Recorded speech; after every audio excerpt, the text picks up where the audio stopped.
નમસ્કાર મિત્રો, હું છું મુકેશ ધાપા, એડવોકેટ. તારીખ પે તારીખ, તારીખ પે તારીખ, તારીખ પે તારીખ.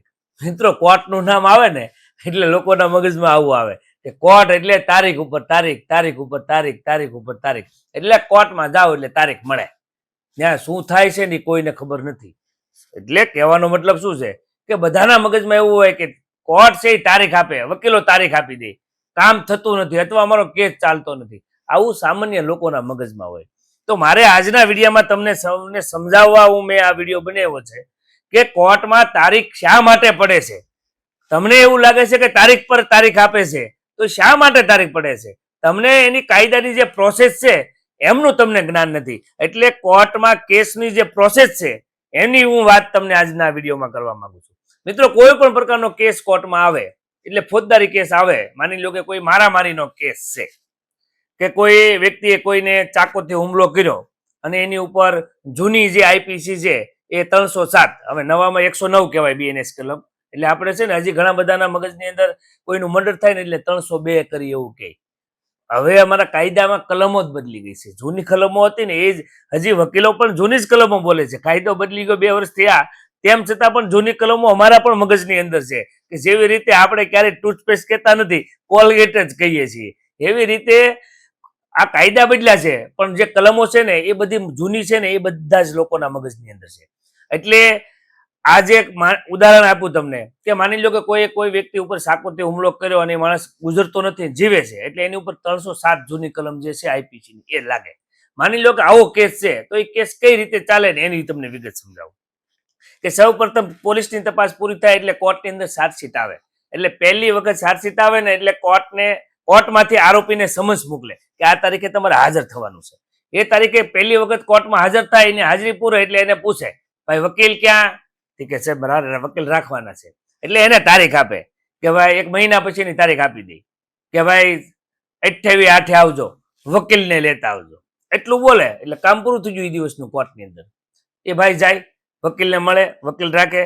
એ પછીની તારીખે વકીલ આવે તો વકીલ પત્રની અંદર આરોપીની સહી કરાવે અને કોર્ટમાં એ વકીલ પત્ર આપે કે સાહેબ આ આરોપીનો હું આજથી વકીલ થાઉં છું. બસ એ દિવસે નવી તારીખ આપે. કારણ કે એ દિવસે કેસ નથી ચાલવાનો. વકીલ તો કદાચ કેસ ચલાવવાનું કઈ કોર્ટ કહે ને તો વકીલ એમ કે સાહેબ હજી તો હું આજે હું એનો વકીલ તરીકે આવ્યો છું, મને કેસમાં કઈ ખબર નથી, મને એક નકલ મળી નથી. એટલે કોર્ટ એને નવી તારીખ આપે. નવી તારીખ આપે એ પછીની તારીખ આપે ત્યારે એને ચાર્જશીટની નકલ આપે. નકલ અભ્યાસ કરવા માટેનો સમય વકીલ માગે. 1 મહિનો એ થાય. એ પછીની તારીખે કોર્ટની અંદર એને પ્લી કહેવાય અમારી ભાષામાં. એને કોર્ટ પૂછે કે ભાઈ તને આ તારી ઉપર આવી કલમ છે અને આવો ગુનો છે, આ ગુનો તને મંજૂર છે? જો મંજૂર છે એટલે કે ગુનો કબૂલ છે તો પછી કેસ ચલાવવાનો પ્રશ્ન નથી. એની જે કાયદાની અંદર જોગવાઈ છે એ સીધી સાહેબ સજા કરી દે જો કોઈ ગુનો કબૂલ કરે તો. પરંતુ કોઈ ઉપર 307 જેવી કલમનો ગુનો હોય તો કબૂલ કરવાનો કોઈ પ્રશ્ન જ નથી, ના જ પાડવાના છે. એટલે ગુનો કબૂલ નથી એવું એનું પ્લી લેવાય, એનું એક નિવેદન લેવાય કે ભાઈ મારે આ કેસ ચલાવવો છે, મારે આ ગુનો કબૂલ નથી, મારી ઉપર ખોટો કેસ છે, એવું કહેવું પડે. પછી કેસમાં કોર્ટને જે સાક્ષી ફરિયાદી હોય, પંચો હોય, એટલે એ કેસની અંદર જે સાક્ષી હોય ને ચાર્જશીટની અંદર મૂકેલા કે ફરિયાદી હોય, પંચો હોય, પછી એમના આજુબાજુના કોઈ નજરે જોનાર એટલે કે બનાવ જેને જોયો હોય એવા નજરે જોનારા સાક્ષીઓ હોય, ત્યારબાદ એને વાગેલું હોય એટલે સ્વાભાવિક છે કે દવાખાને ગયા હોય તો એમની સારવાર થઈ હોય તો 1, 2, 3 દવાખાના ફર્યા હોય. પહેલા સરકારી દવાખાનામાં જાય, પછી પ્રાઇવેટ દવાખાનામાં જાય, તે વધુ સારવાર માટે સ્પેશિયલ હોસ્પિટલની અંદર જાય, 3-4 દવાખાના ફર્યા હોય. પોલીસે બધા જ પ્રકારની તપાસ કરી હોય, એમના કપડા કબજે કર્યા હોય, જે ચાકુથી મારી હોય, મુદ્દામાલ કબજે કર્યો હોય, એ બધું જ થયું હોય. તો કોર્ટની અંદર એક સાક્ષીને બોલાવે. માની લો કે એક સાક્ષીને કોર્ટમાં બોલાવે કે આવતી તારીખે ફરિયાદીને કોર્ટમાં હાજર રહેવા માટે સમન્સ કાઢે. પરંતુ એ તારીખ જે આપી એ તારીખે ફરિયાદીના કોઈ સગાવાલાનું અવસાન થયું હોય તો એ થોડા આવવાના છે. કોર્ટની અંદર એક રિપોર્ટ આવે, જે પોલીસ જાય કે ભાઈ આ કારણે નહીં આવે. એટલે 1 મહિનો આમને કારણ વગરનો જતો રહો. એ પછી આવે તો એની જુબાની લેવાય. એવી રીતે કોર્ટની અંદર કેસની અંદર આવો કેસ હોય ને તો મિનિમમ 35, 30, 35, 40 જેટલા સાક્ષીઓ હોય, બધા જ પ્રકારના પંચો ને બધાથી. હવે એકાદી વખત એક વ્યક્તિ નથી આવતો એટલે તારીખ પડવાની છે. માની લો કે ફરિયાદી આવ્યો છે તો ફરિયાદને જ્યારે ફરિયાદી જેને વાગ્યું છે એને પૂછવાનું હોય, જે વિક્ટીમ હોય, જેને ભોગ બન્યા છે એમને પૂછવાનું હોય તો એને ચાકુ ને એના કપડા ને એવું પોલીસે જમા લીધું હોય તો કોર્ટમાં એ દિવસે જે મુદ્દામાલ છે એ હાજર નથી, પોલીસને ફરી બોલાવવાનો કે આ કેસની અંદર જે કપડા ચાકુ તમે જે જમા લીધું છે એ ક્યાં છે, એ કોર્ટની અંદર મંગાવો. તો એ કારણ વિના તમને ખબર નથી, ખાલી વકીલને જજ સાથે વાત થાય ને એટલે જજ એમ કે ભાઈ આ કેસની અંદર હજી મુદ્દામાલ આવ્યો નથી તો તમને આ તારીખ આપું. તો આરોપી પાછળ ઉભા એને તો ખબર જ નથી કે વકીલે જજે વાત શું કરી લીધી, તારીખ છે એની આપી. ટૂંકમાં મારે એ કહેવું છે કે કોર્ટની અંદર તારીખ કોઈ કારણ વગર પડતી નથી. દરેક મુદતે કોર્ટની અંદર કાર્યવાહી ચોક્કસ થાય છે. ખાલી 1 મિનિટની અંદર વાતચીત થઈ ગઈ હોય કે હવે આમાં શું છે કરવાનું, પરંતુ આરોપીને આ જ્ઞાન હોતું નથી. એટલે એના મગજમાં એવું હોય કે આમાં તારીખ ઉપર તારીખ ઉપર તારીખ ઉપર તારીખ ઉપર તારીખો આપે છે, પરંતુ એવું નથી.